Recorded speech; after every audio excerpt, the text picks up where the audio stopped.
సుఖంగా ఉంటాయి.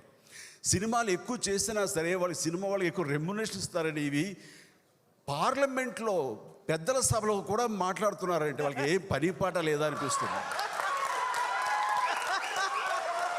సార్ సినిమాలు చేస్తున్నాం అంటే సార్ బిజినెస్ అవుతుంది కాబట్టి డబ్బులు ఇస్తున్నారు కాబట్టి మళ్ళీ తీస్తున్నారు. సినిమా మీద సినిమా చేస్తున్నామంటే డబ్బుల మీద డబ్బులు వస్తాయని కాదు సార్, మా వాళ్ళందరూ ఉపాధి లభిస్తుంది, వాళ్ళందరూ హాయిగా ఉంటారని చెప్పేసి. ఇదేదో పెద్ద సమస్యలాగా ఇంతకంటే దేశాల్లో ఇంతకంటే పెద్ద సమస్య ఇంకేది లేదు, ఇది మాత్రం పెద్ద సమస్య అన్నట్లుగా మీరు పార్లమెంట్లో కూడా ఇది మాట్లాడుతున్నారంటే చాలా దురదృష్టం ఇది. ప్లీజ్ సినిమాని దూరంగా ఉంచండి. సినిమా మా కష్టం మేమేమో పడతాము, మీరు కనుక ఆదరిస్తే సంతోషం. సినిమా ఎన్హాన్స్ కోసంగా మీ ప్రయత్నాలు చేస్తే ఇంత ఖర్చు పెట్టి ఇన్ని కోట్లు పెట్టి చేస్తున్నాం కాబట్టి దీన్ని ఈ స్థాయి అంతర్జాతీయ స్థాయిలో ఈ రోజున తెలుగు పరిశ్రమ ఉంది కాబట్టి దానికి కారణం మేము ఖర్చు పెడుతున్నాం కాబట్టి ఇలాంటి ఖర్చుకి ఎంత కొంత రెవెన్యూ రావాలని కూడా కోరుకోవడం సమంజసం కాబట్టి కోరుకుంటున్నాం.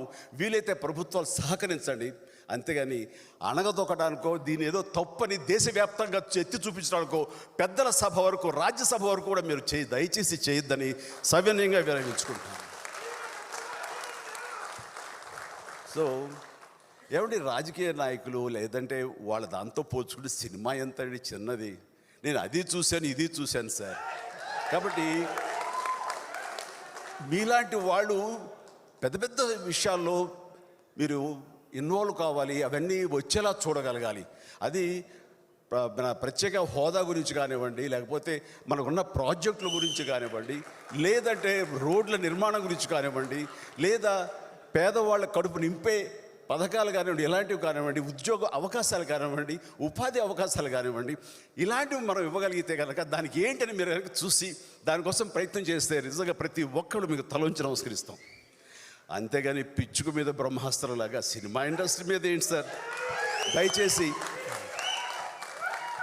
దయచేసి ఇది పెద్ద విషయంగా మీరు దేశవ్యాప్తంగా ప్రొజెక్ట్ చేయడానికి ప్రయత్నం చేయకండి please. Thank you very much. And ప్రతి ఒక్కరికి